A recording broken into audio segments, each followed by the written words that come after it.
नमस्ते, अभिवादन आपका इनोसेंट इन्वेस्टर के इस नए वीडियो में। ऑल टाइम हाइज पे है बाज़ार और यहाँ पर बहुत सारे ऐसे लोग हैं जिनको लगता है कि पैसा कमाना बहुत मुश्किल है। जी हाँ, कहीं पर भी आप चले जाओ, पैसा कमाना हमेशा मुश्किल होता है।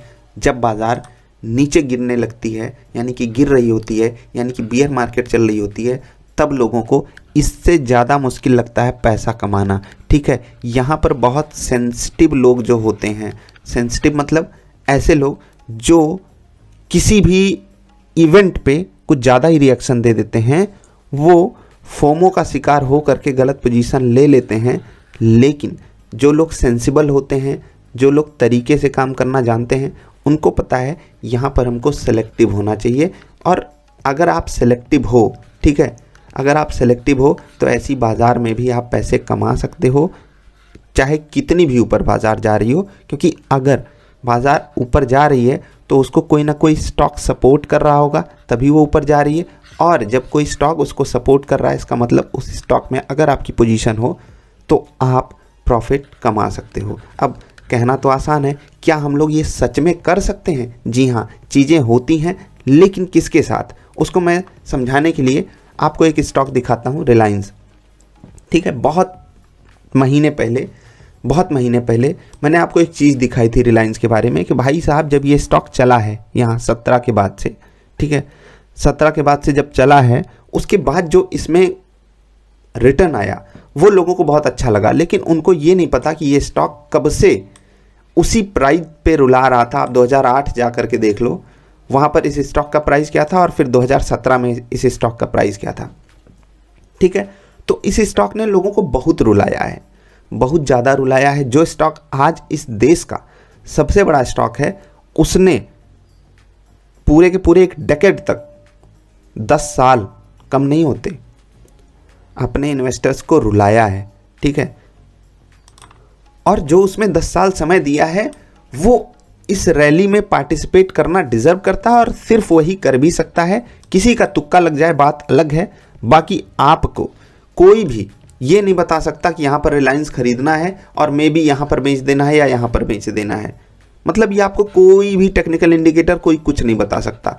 अगर आपको स्विंग ट्रेडिंग करनी है तो आपको ये देखना है कि आप इस बीच में कहाँ पर एंट्री और कहाँ पर एग्जिट ले सकते हो। आप ये पूरा मूव कभी नहीं कैप्चर कर पाओगे। आप ये जो बड़े बड़े मूव्स होते हैं ना, इनको आप कभी कैप्चर नहीं कर पाओगे। और इसीलिए बाज़ार से फॉल्स एक्सपेक्टेशन रखना बंद कर दीजिए।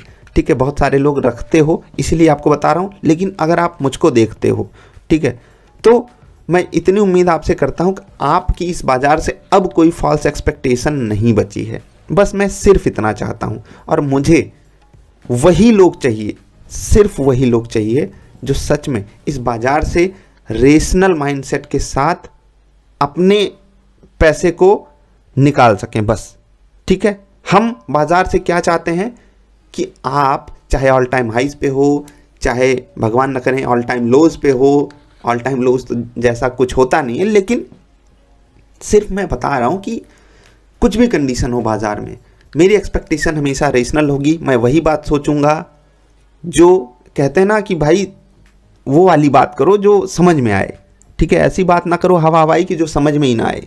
आप देखो बायजूस के साथ क्या हो रहा है, अन्य कंपनियां क्या क्या करती हैं एक बिजनेस को करने के लिए। और अगर आप मार्केट में लगातार पार्टिसिपेट करना चाहते हो तो आपको भी बिजनेस माइंडसेट ही रखना पड़ेगा, अदरवाइज नहीं सर्वाइव कर पाओगे।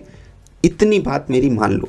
और अगर आप सिर्फ 2-4 चीज़ें अपनी सुधार लो तो बाज़ार आपको कुछ नहीं करने वाली। हाँ, लर्निंग वीडियोज़ जो हैं वो आपको लगातार मिलेंगी। अब मैं पूरी कोशिश करूंगा कि अब से आपको कुछ नई चीज़ें सिखाऊं, नए तरीके से सिखाऊं, क्योंकि बहुत सारे लोगों के क्वेश्चंस थे और उनको एड्रेस नहीं किया गया है। मैं आपसे माफ़ी चाहता हूं। तो अभी आप व्हाट्सएप पे आराम से कनेक्ट कर सकते हो, वहाँ पर आराम से अब सभी को रिप्लाई मिल रहा है। जिनके पुराने मैसेजेस हो गए हैं, ठीक है, वो फिर से एक बारी मैसेज भेज दें, आपको रिप्लाई अब पूरी तरीके से मिलेगा ही मिलेगा। बहुत जल्द अब रिप्लाई वहाँ पर मिलेगा। ठीक है, कुछ इश्यूज़ थे वो सॉर्ट आउट कर दिए गए हैं, जिनमें डिले हो जाती थी चीज़ें। अब आप वहाँ पर भेज सकते हो। और जो भी चीज़ें नहीं समझ में आती हैं वो आप वहाँ पर बता सकते हो, आपको बताई जाएंगी। ठीक है, आप अपनी रिसर्च तो हमारे पास भेजिए, आप कौन से स्टॉक में एनालिसिस कर रहे हो। और हाँ, अगर आप मुझे देख रहे हो, मैं आपसे इतनी उम्मीद करता हूँ कि आप सिर्फ क्वालिटी स्टॉक सेलेक्ट करोगे। और क्वालिटी स्टॉक का ये मतलब नहीं होता कि वो स्टॉक स्मॉल कैप नहीं होगा। आराम से आप उठाइए स्मॉल कैप, जिनको छोटे स्टॉक्स पसंद हों वो छोटे स्टॉक्स उठाएं, जिनको मीडियम वाले पसंद हो मिड कैप से उठाएं, जिनको बड़े पसंद हो बड़े उठाएं। अपनी रिसर्च भेजिए कि हाँ, हमको स्टेट बैंक ऑफ इंडिया में बाइंग सिग्नल यहाँ पर क्यों मिला था। और ये बिल्कुल सिंपल सी बात है। अब मैं ये नहीं कह रहा हूँ कि आप यहाँ खरीद ही लो, मैं सिर्फ बता रहा हूँ आप एनालाइज तो करो, आपको पता है फिर यहाँ से प्रॉफिट कितना निकालना है या फिर रिटर्न कितनी एक्सपेक्ट करनी है, आपको कितना रिटर्न आपको एक्सपेक्ट करना है, वो भी आपको स्टॉक का बीटा बताएगा, प्रीवियस जो इसके मोमेंटम रहे हैं वो बताएंगे। ठीक है, अब आप कहोगे कि यहाँ पर क्या करना है, यहाँ पर सेल क्यों करना है। ठीक है, इन केस बाजार नेगेटिव हो गई तो स्टेट बैंक भयानक तरीके से क्यों गिर सकता है। सिर्फ मैं आपको एक पॉइंट बता रहा हूँ, मैं ये नहीं कह रहा हूँ गिरेगा या कुछ ऐसा हो जाएगा, मैं सिर्फ बता रहा हूँ कि अगर टेक्निकली यहाँ पर स्टेट बैंक मजबूत था तो टेक्निकली ही 750 के नीचे स्टेट बैंक बहुत कमज़ोर भी हो जाएगा सिर्फ शॉर्ट पीरियड में। ठीक है, तो ये सब चीज़ें अगर आप जानते हो तो इसमें पार्टिसिपेट करो छोटे पैसे के साथ, दैट्स इट। और ये बात मैं क्यों बोल रहा हूँ, क्योंकि कई सारे लोग एक ही बात बोलते हैं कि सर ऑल टाइम हाईज है, बाजार मौका नहीं दे रही है। नहीं भाई, मौका है। आप देखो स्टेट बैंक, पीएनबी। अब आप कहोगे नहीं नहीं हम सरकारी बैंक में नहीं घुसते हैं, तो इसमें भी बुरा क्या है कि आप प्राइवेट बैंक में घुस जाओ। अब आप कहोगे कि नहीं प्राइवेट बैंक में हम नहीं घुसेंगे क्योंकि सरकारी चल रहे हैं, प्राइवेट नहीं चलेंगे।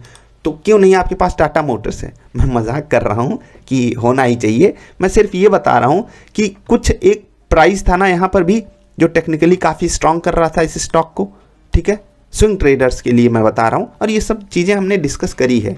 अब आप कहोगे कि हमेशा थोड़ी हम हर एक स्टॉक को पकड़ सकते हैं, मैं भी आपसे वही बात बोल रहा हूँ, आप रेशनल अप्रोच रखो ना।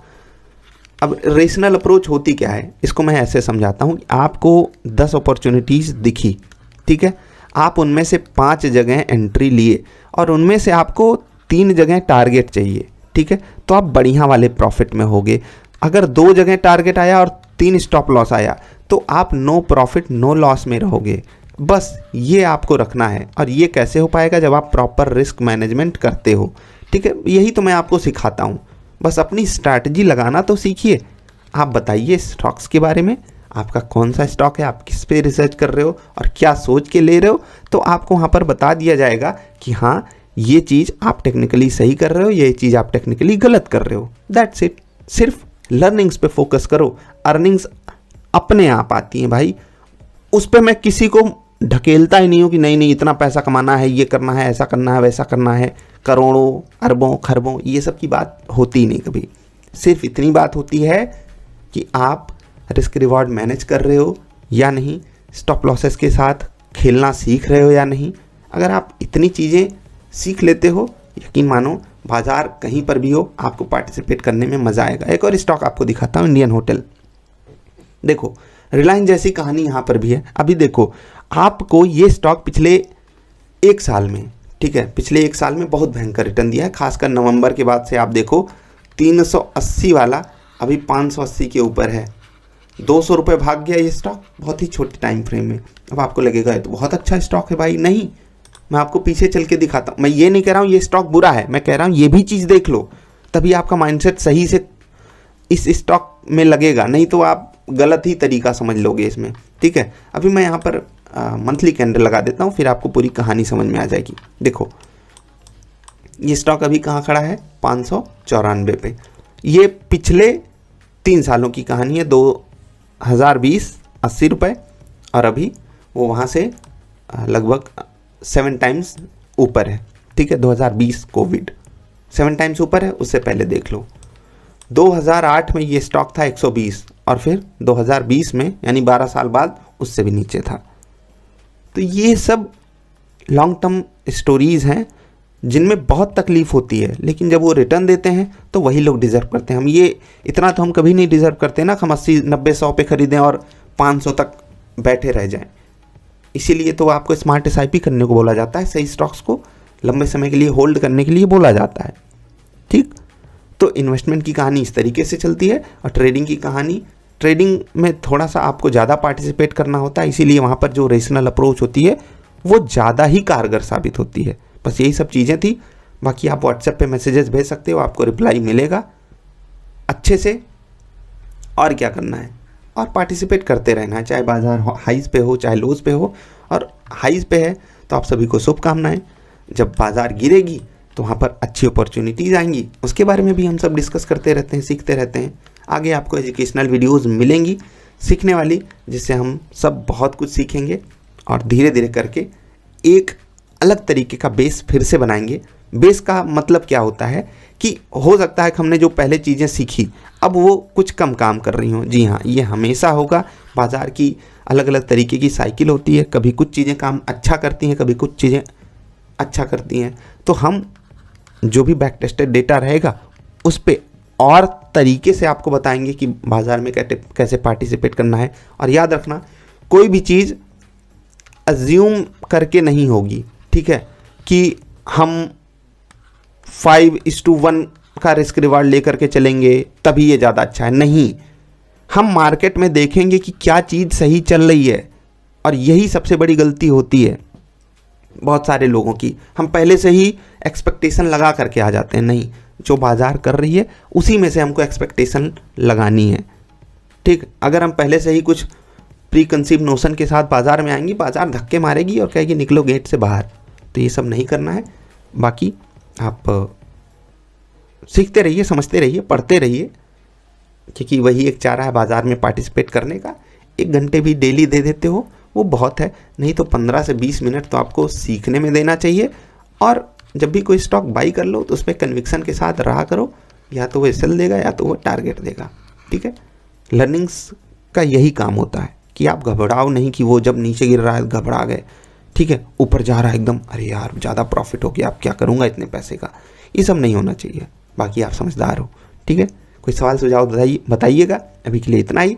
एजुकेशनल वीडियोस का वेट करेंगे आप सब, मुझे उम्मीद है। और हम सब फिर से तरीके से बहुत अच्छी चीज़, अलग तरीके की चीज़ें तो देखो बदलती नहीं है बाज़ार में, लेकिन उसको अलग तरीके से ज़रूर सीखेंगे। अभी के लिए इतना ही।